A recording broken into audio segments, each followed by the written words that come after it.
नमस्कार दोस्तों, स्वागत है आप सभी का। आज है कॉन्स्टिट्यूशनल डे और इसलिए आज मैं लेकर आया हूँ इंडियन कॉन्स्टिट्यूशन से रिलेटेड सारे इंपॉर्टेंट जीके फैक्ट्स जो आपके एग्जामिनेशंस के लिए बहुत ज़रूरी हैं। तो सबसे पहले हम डॉक्टर अंबेडकर और बाकी जितने भी कॉन्स्टिट्यूशन असेंबली के मेंबर्स थे उन सबको धन्यवाद करते हैं कि उन्होंने हमारे भारत को इतनी मेहनत करके कॉन्स्टिट्यूशन दिया। हमारी तरफ से उनको बहुत बहुत धन्यवाद। और आज हम इससे रिलेटेड जितने इंपॉर्टेंट फैक्ट्स हैं उन सबको देखेंगे। तो आप इस वीडियो को अंत तक देखिएगा, काफ़ी नई चीज़ें हमको सीखने को मिलेंगी। और politics, economy, GK, geography, science, environment and ecology की तमाम वीडियोस को देखने के लिए एक बार हमारी प्लेलिस्ट को जरूर चेक करिएगा। चलिए दोस्तों शुरुआत करते हैं। देखिए, ministry of social justice and empowerment ने 19 नवंबर 2015 को ये डिक्लेयर किया था कि हर साल 26 नवंबर को हम नेशनल कॉन्स्टिट्यूशन डे मनाएंगे। ये ट्रिब्यूट है father of Indian constitution doctor Bhimrao Ambedkar ji के लिए, जो उन्होंने मेहनत करी और सारी की सारी हमारी जितनी भी कॉन्स्टिट्यूशन असेंबली है उन सब ने मेहनत करी और एक कॉन्स्टिट्यूशन भारत को दिया, अपना भारत का संविधान हमें दिया। अब क्योंकि बात हो रही है डॉक्टर बी आर अम्बेडकर की, तो अम्बेडकर जी से रिलेटेड एक अम्बेडकर सर्कल बना रही है हमारी गवर्नमेंट। तो इस सर्कल में क्या होगा,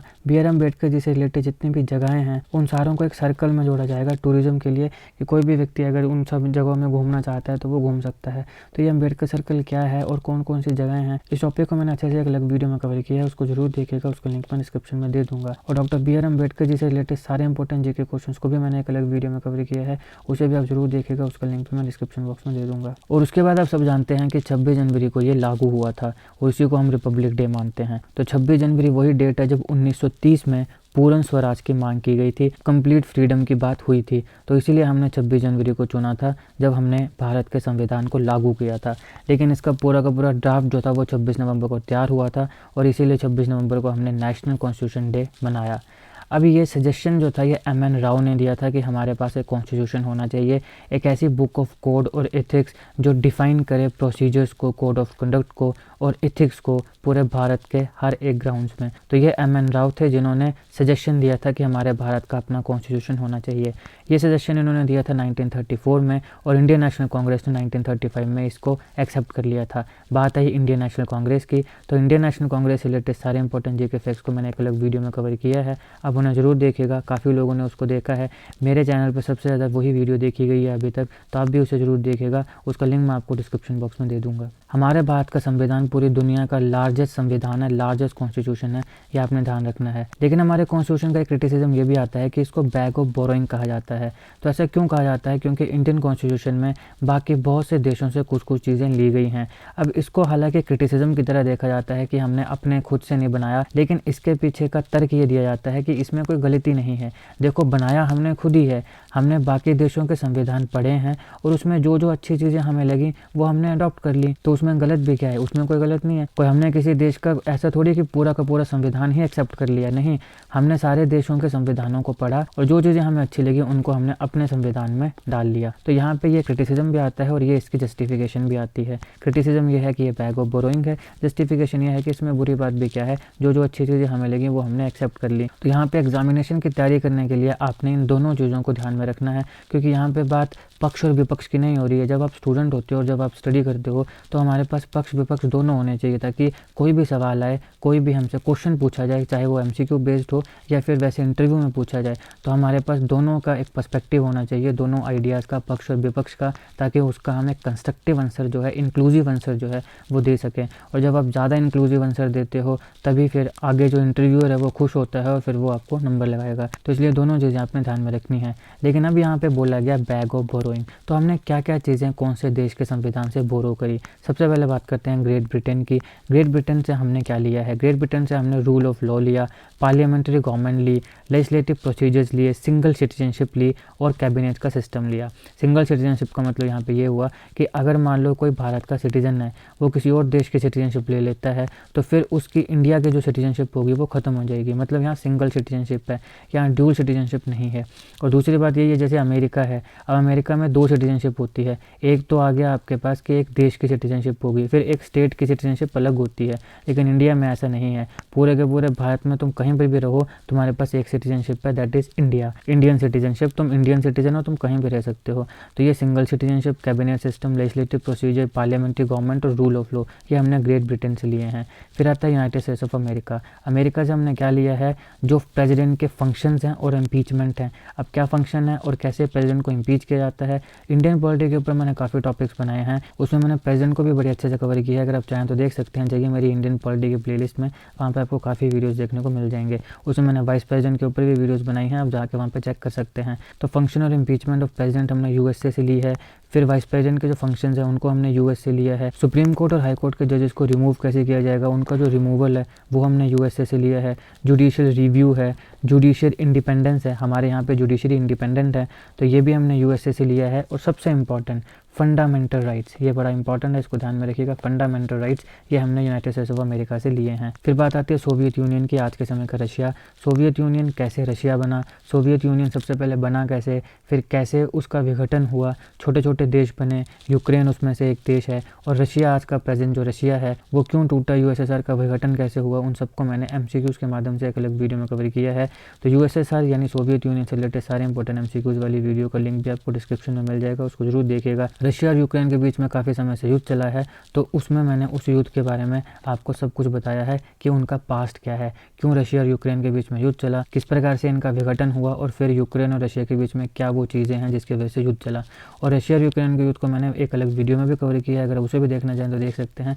और यूएसएसआर वाली जो क्वेश्चंस की वीडियो है उसको तो जरूर देखिएगा। तो अब हम बात करते हैं कि रशिया से हमने क्या लिया है। देखिए, रशिया से हमने फंडामेंटल ड्यूटीज़, बहुत इंपॉर्टेंट फंडामेंटल ड्यूटीज़ को लिया है। फिर हमने इकोनॉमिकल, पॉलिटिकल और सोशल जस्टिस के जो आइडियल्स हैं उनको हमने रशिया से लिया है। तो यहाँ पे दो बातें आई, फंडामेंटल ड्यूटीज़ और जस्टिस। कौन कौन सी, पॉलिटिकल, सोशल और इकोनॉमिकल, ये हमने कहाँ से ली है, रशिया से। फिर आता है कनाडा। कनाडा से हमने क्या लिया है, इंडिया का जो सेंट्रीफ्यूगल फॉर्म वाला फेडरलिज्म है, यानी कि सेंटर जो है उसमें ज़्यादा पावर्स होती हैं, स्टेट के पास कम पावर्स होती हैं। फेडरल सिस्टम है, लेकिन आप सब जानते हैं कि सबसे ज़्यादा पावरफुल सेंटर होता है, स्टेट्स कम पावरफुल होती हैं, और जो रेजिडुअल पावर होती है वो सेंटर के पास होती है।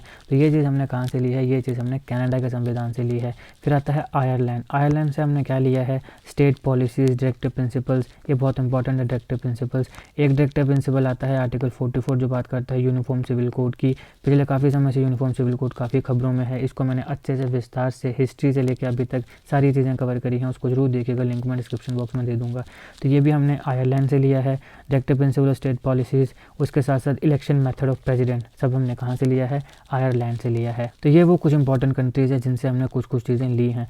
अब यहाँ से आपको समझ में आ रहा है कि बैग ऑफ बोरोइंग जो क्रिटिसिज्म किया जाता है अपनी तरफ से, ठीक है, वो अब हर एक व्यक्ति को आज़ादी है, अपना क्रिटिसिज्म कर सकते हैं, लेकिन हमने कोई सारे संविधान को उठा के नहीं ले लिया, हमने कुछ कुछ अच्छी चीज़ों को लिया, उसमें कोई बुराई नहीं है। जो चीज़ें हमें जिस संविधान में अच्छी लगी उनको हमने ले लिया, और हमने अपने देश को एक ज़्यादा इंक्लूसिव संविधान दिया जहाँ पे हमारे पास डेमोक्रेटिक राइट्स हैं, हमारे पास फंडामेंटल राइट्स हैं, ड्यूटीज़ एंड डायरेक्टिव प्रिंसिपल्स हैं, और उसके साथ साथ हमारी जुडिशरी इंडिपेंडेंट है। तो सब चीज़ों को मिला के हमारा जो संविधान है वो बड़ा ज़बरदस्त संविधान बना, पूरी दुनिया का सबसे लंबा संविधान बना, सबसे बड़ा संविधान बना। तो इसलिए आपने यहाँ पे पक्ष विपक्ष दोनों को ध्यान में रखना है।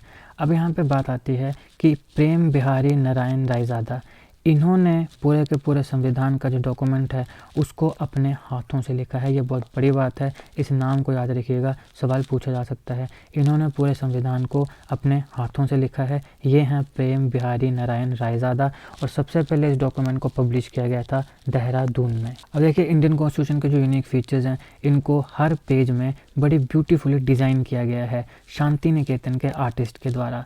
इसमें दो आर्टिस्ट का नाम आता है, नंदलाल बोस जी और बेहर राम मनोहर सिन्हा जी। ये दोनों किसके आर्टिस्ट थे, शांति निकेतन के। शांति निकेतन को किसने बनाया था, रविंद्रनाथ टैगोर जी ने बनाया था, और अभी हाल ही में इसको यूनेस्को की वर्ल्ड हेरिटेज साइट लिस्ट में डाला गया है। इससे रिलेटेड सारे इंपॉर्टेंट फैक्ट्स को मैंने एक अलग वीडियो में कवर किया है, उसको जरूर देखिएगा। ये करंट अफेयर है जब शांति निकेतन को डाला गया यूनेस्को की वर्ल्ड हेरिटेज लिस्ट में, तो इसलिए ये इंपॉर्टेंट है, इसको जरूर देखिएगा, इसका लिंक मैं डिस्क्रिप्शन में दे दूंगा। इस शांति निकेतन के दो बड़े फेमस आर्टिस्ट थे, नंदलाल बोस और बिहार राम मनोहर सिन्हा जी, जिन्होंने इंडियन कॉन्स्टिट्यूशन के जो यूनिक फीचर्स थे उनको काफ़ी ब्यूटीफुली डिज़ाइन किया है। अब हमने अपने संविधान में बात करी कि ये लार्जेस्ट है, वर्ल्ड लार्जेस्ट कॉन्स्टिट्यूशन, तो चलो शॉर्टेस्ट की बात भी कर लेते हैं।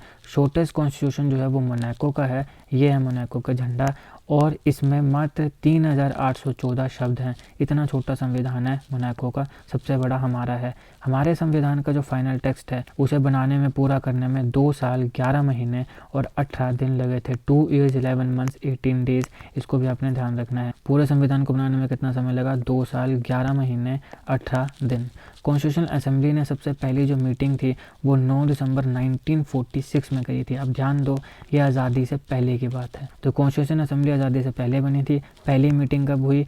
9 दिसंबर 1946 को। जो सबसे पहले मीटिंग हुई थी उस समय कॉन्स्टिट्यूशन असेंबली के 389 मेंबर्स हुआ करते थे। उसके बाद अब सब जानते हैं हमारे भारत का अनफॉर्चुनेटली धर्म के नाम पे पार्टीशन हो गया और उसके बाद फिर ये नंबर जो था ये 299 ही रह गया, रिड्यूस हो गया। तो जब पहली मीटिंग थी उसमें 389 थे, आफ्टर पार्टीशन 299 ही रह गए। हमारा जो संविधान है इसको 2 लैंग्वेजेस में लिखा गया है, ओरिजिनल फॉर्म में, हिंदी में और इंग्लिश में। 24 जनवरी 1950 को हमारे असेंबली का फाइनल सेशन हुआ था और हमारे संविधान को हर कॉन्स्टिट्यूशन असेंबली के मेंबर ने 2 बार साइन किया था, एक बार हिंदी में, एक बार इंग्लिश में। हमारे इंडियन कॉन्स्टिट्यूशन की 3 एक्सक्लूसिव कॉपीज जो हैं उनको पार्लियामेंट की सेंट्रल लाइब्रेरी में एक हीलियम फील्ड स्पेशल केस में रखा गया है, उन्हें प्रिजर्व किया गया है। ये जो केस है ये 22 इंच लंबा है, 16 इंच ब्रॉड है। संविधान को पूरा बनाने में टोटल एक्सपेंडिचर जो आया था वो था 6.4 मिलियन रुपीस। कॉन्स्टिट्यूशन को एक्सेप्ट जब किया गया तो उसमें 284 सिग्नेटरीज थे कॉन्स्टिट्यूशन असेंबली के जिन्होंने उसको साइन किया था। संविधान जिस समय बना था उस समय 395 आर्टिकल्स थे, 8 शेड्यूल थे, 22 पार्ट थे, लेकिन धीरे धीरे समय के साथ साथ इनका नंबर इंक्रीज होता रहा। इंडियन कॉन्स्टिट्यूशन में 42nd अमेंडमेंट होती है 1976 में। ये इमरजेंसी का समय था। इमरजेंसी किसने लगाई थी? इंदिरा गांधी जी के समय लगी थी। इंदिरा गांधी से रिलेटेड सारे इंपॉर्टेंट जीके क्वेश्चंस को मैंने एक अलग वीडियो में कवर किया है, उसको जरूर देखिएगा, लिंक मैं डिस्क्रिप्शन में दे दूंगा। इनके समय लगी इमरजेंसी। इमरजेंसी के समय 42nd अमेंडमेंट हुई जहाँ पे हमारा जो प्रियम्बल है उसमें 2 शब्दों को जोड़ा गया था, socialist and secular. Doctor Rajendra Prasad जो हमारे पहले प्रेसिडेंट थे वो पहले व्यक्ति भी थे जिन्होंने भारत के संविधान के ऊपर साइन किए थे, कॉन्स्टिट्यूशन ऑफ इंडिया पर साइन किए थे। और लास्ट व्यक्ति फिरोज गांधी थे जिन्होंने कॉन्स्टिट्यूशन ऑफ इंडिया के ऊपर साइन किया था। हमारे भारतीय संविधान का आर्टिकल 32 जो है, आर्टिकल 32, उसको heart and soul of Indian constitution कहा जाता है क्योंकि ये बात करता है राइट टू कॉन्स्टिट्यूशनल रेमेडीज की। 1976 में जो 42nd अमेंडमेंट एक्ट आया उसको मिनी कॉन्स्टिट्यूशन भी बोला जाता है क्योंकि इस अमेंडमेंट एक्ट के तहत भारतीय संविधान में काफ़ी इंपॉर्टेंट अमेंडमेंट्स हुई थी। हमारे भारत के पार्ट 3 जो है उसको मैग्ना कार्टा बोला जाता है इंडियन कॉन्स्टिट्यूशन का, क्योंकि ये बात करता है फंडामेंटल राइट्स की। मैग्ना कार्टा का जो कंसेप्ट है वो थोड़ा ब्रिटिश है। ये चार्टर ऑफ राइट्स था जिसको किंग जॉन ऑफ इंग्लैंड ने इशू किया था 1215 में। तो बेसिकली ये कुछ राइट्स थे जो किंग जॉन जो था इंग्लैंड का उसने दिए थे अपने लोगों के लिए। तो इसीलिए क्योंकि हमारे पार्ट 3 में भी फंडामेंटल राइट्स की बात होती है तो इसलिए उसको मैग्ना कार्टा बोला जाता है भारत के संविधान का। अब यहाँ पर एक सवाल आता है कि भारतीय संविधान का आर्बिटर या इंटरप्रेटर कौन है? भारत के संविधान में कुछ चीज़ लिखी हुई है और उसका मतलब हमें नहीं पता, तो उसका एग्जैक्ट मतलब क्या होगा ये कौन बताएगा? ये सुप्रीम कोर्ट बताएगा, जुडिशरी बताएगी। तो सुप्रीम कोर्ट के पास पावर है कि वो ही इंटरप्रेटर है कॉन्स्टिट्यूशन ऑफ इंडिया का, कॉन्स्टिट्यूशनल अमेंडमेंट्स का, और वही फाइनल आर्बिटर है। और ये भी ध्यान रखें कि हमारी जो कॉन्स्टिट्यूशन असेंबली थी उसमें 15 वुमेन मेंबर्स भी थी, महिला मेंबर्स भी थी। तो इन महिलाओं ने भी काफ़ी कंट्रीब्यूशन किया है भारत के संविधान को बनाने में। ये था दोस्तों इस लेक्चर का एनालिसिस। आई होप आपको वीडियो अच्छी लगी हो। मैंने यहाँ पे सारे इंपॉर्टेंट फैक्ट्स को कवर करने का प्रयास किया है क्योंकि आज कॉन्स्टिट्यूशनल डे है, तो इसलिए कॉन्स्टिट्यूशन से रिलेटेड जितने इंपॉर्टेंट फैक्ट्स थे वो सारे मैंने इस वीडियो में कवर किए। आई होप आपको वीडियो अच्छी लगी हो। अगर आपको अच्छी लगे तो लाइक करिएगा, शेयर करिएगा। जितने भी वीडियोज़ के बारे में मैंने आपको बताया उन सारों के लिंक आपको डिस्क्रिप्शन बॉक्स में मिल जाएंगे, उनको एक बार जरूर चेक करिएगा। बाकी politics, economy, GK, geography, science, environment, ecology की तमाम वीडियोज़ के लिए हमारी प्लेलिस्ट को जरूर चेक करिएगा। जीके करंट अफेयर्स और जीके टिक्स की ऐसी वीडियोज़ के लिए हमारे चैनल को सब्सक्राइब करिएगा। आपका बहुत बहुत धन्यवाद।